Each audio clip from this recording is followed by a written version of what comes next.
Wahai hamba-hamba Allah, Rasulullah SAW sudah memberikan kabar bahwa sesungguhnya awaluman uqdhifa 'alan nari qabla ubadil wathanil ulama, yang paling pertama dilemparkan ke dalam api neraka sebelum para penyembah patung dan penyembah berhala dari kalangan umatku adalah para ulama. Ulama-ulama yang macam mana? Ulama yang kerjanya tawaf dari pintu penguasa kepada pintu penguasa yang lain, mengharapkan ada sesuatu kebaikan dari kekuasaan atau daripada penguasa yang bisa dia nikmati daripada bangkai-bangkai dunia. Ulama macam ini datang menjilat.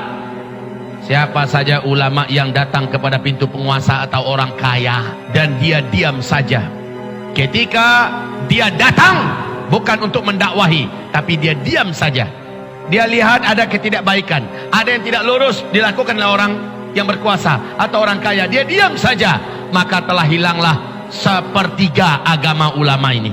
Bila ia datang kepada penguasa atau kepada orang kaya mengharapkan sesuatu daripada harta atau secercah kekuasaan dari orang kaya atau penguasa ini, maka hilanglah sepertiga agamanya.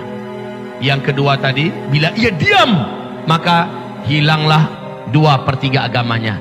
Dan yang ketiga, siapa saja ulama yang datang kepada pintu penguasa atau orang kaya, lalu dia lihat ada penyimpangan pada penguasa atau pada orang kaya, bukannya meluruskan, tapi malah membantu mencari-carikan dalil agar yang dilakukan oleh penguasa yang salah ini, agar orang kaya yang salah ini kelihatan benar. Akhirnya penguasa ini tidak pernah lurus gara-gara ulamanya yang seperti itu. Hilang seluruh agama daripada ulama ini.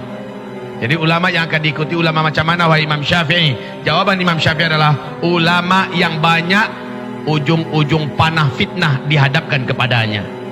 Ujung-ujung panah fitnah dihadapkan kepadanya. Dekatlah dengan ulama-ulama yang makin banyak ulama ini kena fitnah, makin banyak ulama ini dicecar, tidak disukai oleh orang-orang kaya dan orang-orang berkuasa, maka ulama-ulama macam inilah yang harusnya kita berguru kepada mereka.